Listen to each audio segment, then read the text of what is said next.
myself, made in the Netherlands, and I'm here in India to ask everything about India.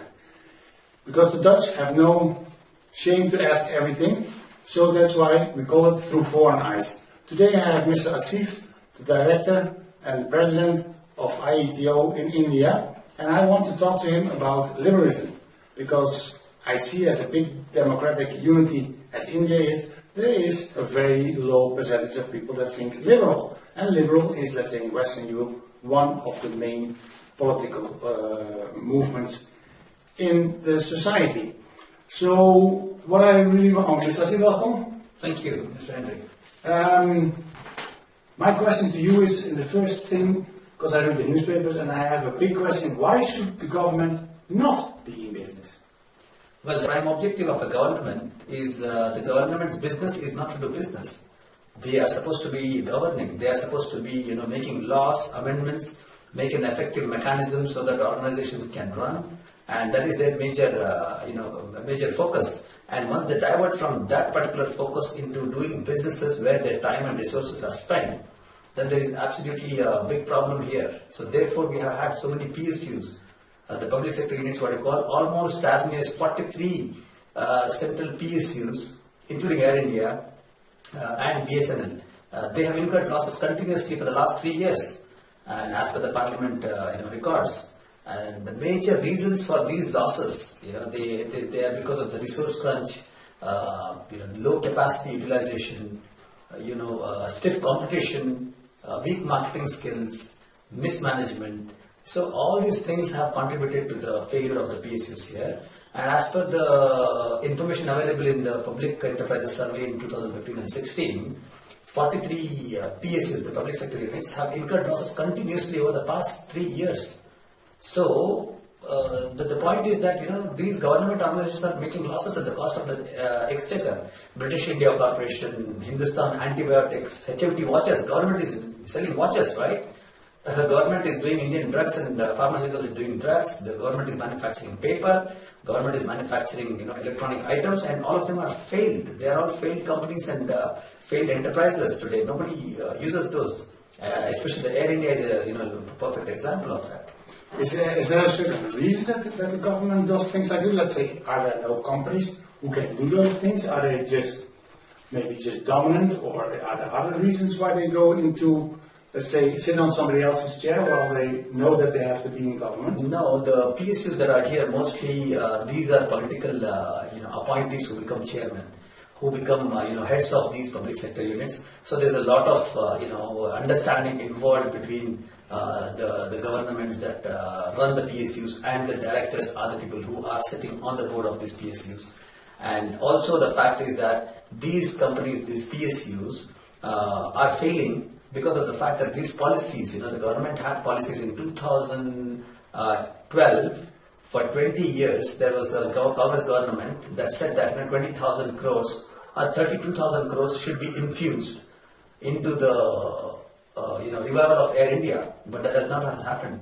It doesn't seem to have been successful at all. We are running, Air India is today at a loss of 40,000 crore, and there is an annual interest payment which is almost 4,000 crore rupees, which is what is being paid by the national exchequer. So you have a 4,000 crore loss every year that is being paid by the Indian taxpayer to keep Air India alive, only because of the reason that it's a sentiment in India that if it's privatized or if it is disinvested, it is a kind of thing for India that we have not been able to run, or the government has not been able to run, which is a fact. It has not been able to run efficiently and is not setting a good example in running a business. Yeah, because I say what I know about Air India. The last time I flew with them, the whole plane was packed, but Air India had, in the international flying world, it is the worst flying company in the world. So on the other way, what I see here is the nice planes, everything is well kept, things are happening, there are competitors on the market, let's say the Indigo, there are many cheap flight competitors with Air India, so there is a potential business that deal. No, there is a loss of accountability and transparency in the whole running of the system, because there is corruption prevailing in this. This is the most highly mismanaged organization that we can ever see, with its employees and with the kind of performance that they're doing. If you look at the records, I mean, all the new flights that Air India has been operating, Amritsar, London, Bangalore, San Francisco, Delhi, San Francisco, they all have, booked losses in the last few years. They all have been booking losses and they have not made profits. So absolutely, because of the reason that the way they are being run is not open to scrutiny, it's not open to, it's not open to kind of accountability. So therefore, I think it is running under a loss, and the ideal thing is that it should be closed down. Whatever losses, because the assets are less than its liabilities, even if they have to sell today. They wanted to go they wanted to raise money from the public, and they wanted to go public, but then the problem is, their equity is negative. At the most, it is going to be zero. So how are they going to raise money in the equity? So therefore, there are a lot of things that are being worked out, and people are trying very hard to hold it back. But then we are already late by a lot of time. By 16 years, we are already late. So it is a very big issue, and the taxpayers' money is being drained on a day-to-day basis. So the government of India tries to sell Air India. It has a very bad name, and it has no transparent past of financial things. So how can you sell a company like that, right? Bankruptcy is then in my you see the idea is that you have to sell whatever you can and get out of this whole. It's like a very big burden for the exchequer, right? Paying 4,000 crore interest is a big amount. There are people in India who are not able to afford for dialysis and for coronary, dialysis and other ailments. So imagine saving just 4,000 crores in a year can solve at least almost 20 million Indians getting rid of dialysis and these kind of health issues. Plus, we are talking about some industrialist running away with 9,000 crores, right? We have an industrialist from Kingfisher who they say that he has run away from the country. If you want to recover that in 2 years' time, let Air India be closed, and you can, out of 2 years, you can recover 8,000 crores, and what he owes to the exchequer is 9,000 crores. Right? So it's a very easy and a simple thing for you to trim your bank books and study your accounting books and try to balance them.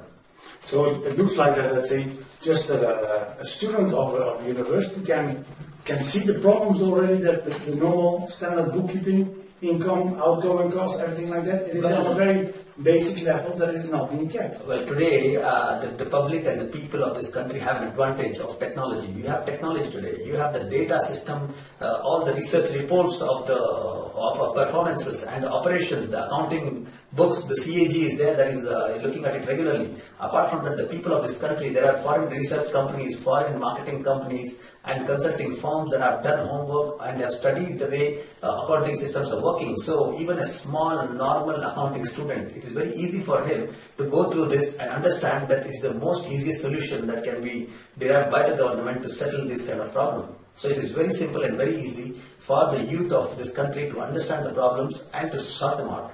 Okay, now pretend I'm a young student studying here at the university, and I see those things going on with my country, my future. What can a student do to get those matters being discussed or being investigated? Or what are the powers of the people? What can they do? Well, the people here right now, they are kind of being engaged on issues which are totally non-relevant. You see, there are issues, the youth, the students and the educated youth of this country, or the maximum percentage of this country, youth, are not focusing on issues that are relevant to them, that are relevant to the future of the country. They are being diverted by a certain section, maybe of the media, maybe of some Western interests, so that they focus more on things like eating beef and, what you have to eat, what you have to wear, and, how you have to stand and how you have to state and what religions you have to follow and what caste systems. You see various laws, the Triple Talaq and the Burqa systems and everything to do with which is not relevant to the progress and growth of the nation. So that sounds like a very direct approach from the government to let the people matter on cases that are not important for the economy, so that the important issues are not being discussed. Yeah. Is it some kind of diluting of the government and the press together? Well, yes, this is what is happening at this moment, and the youth has to stand up because they have the support of the social media. The youth has the support of the technology today. Technology is going to rule this world in a few years from now. Everything is going to get over. It's a technology and the information system that we have that is going to run this world. And the students today have an advantage of using this technology to gain information. to get out of their houses, get information, and put things together and discuss as to how they can solve the problems of the economy and how to trim the fat debit balance of the country's accounting systems. It's very easy today. The only thing is that they have to come out, focus, and use their mind on the relevant issues. Okay, so that sounds very matter. Okay, well, when you read in the newspaper, I read about the cow things and the burkas and things like that. And I also read in the newspaper that Air India made this year the first time a profit.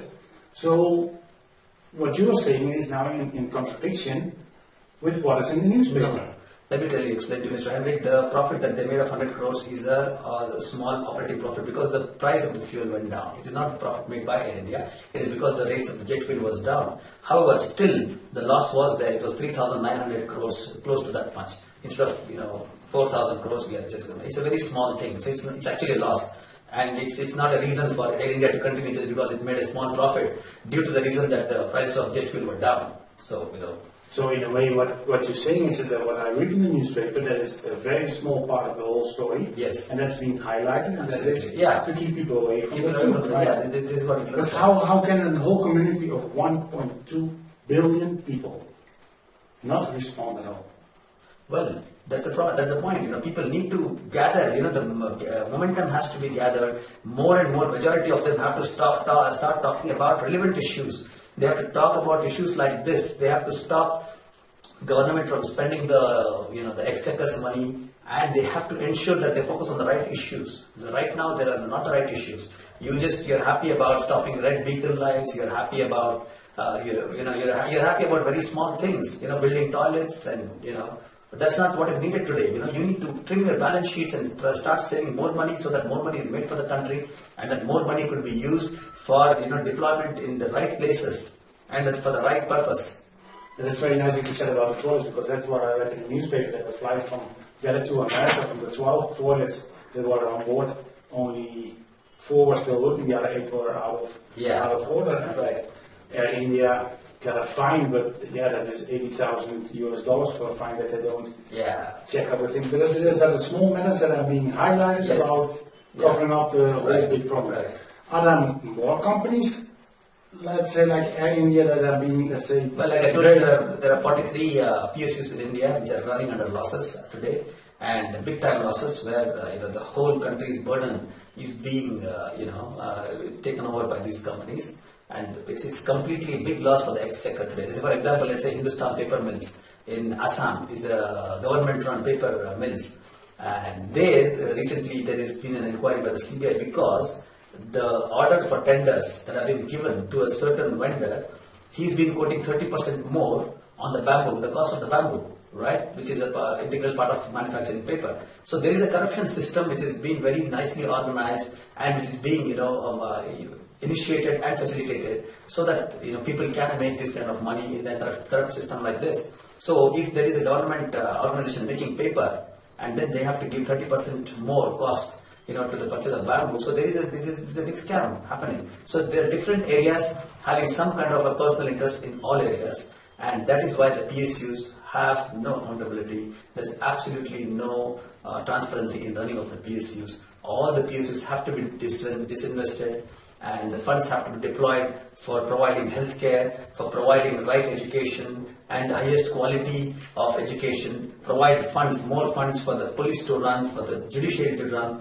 Current GDP of the police is around 75,000 crore rupees every year, which is 0.6% of the GDP of the country.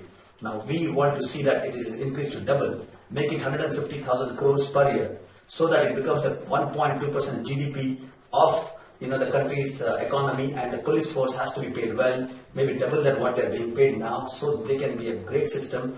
And police and justice is a big issue today that needs to be addressed. We have one judge for every 100,000 people. We need at least 5 judges for 100,000 people. So these are the reforms. This is where we have only 0.02% of the GDP, country's GDP being spent for judiciary. So increase it to 10 times, just make it at least 0.2% of the GDP of the country, the judiciary, and see that the expenditure is made on the right things for the right kind of issues, and the purposes, so that the problems would be solved and we would be going towards a solution, and we will be on our way to becoming a country in line with any other European or any Western economy. Yeah, okay. That sounds very good, because it's now getting re-election time, so all those, let's say, inaccurate data will start flowing faster, and they say this factory by so much subsidy. It sounds a little bit like what happened in the 30s in Europe, that they said the coal mines have to stay open because a lot of people are working there, so all the coal people will vote for that party, but in the end there was no need for coal anymore, so they were getting coal out of the ground, but there was no market for it anymore because everybody went to gas and other kind of fuels. So it is more like a cherry on a cake, but the cake is already old, right? Yeah. So from this point where we are now in India, because you said before the word we, who is the we? The people in this country, the youth of this country, the educated lot who want to bring in changes for the country. The country needs some changes, some drastic changes.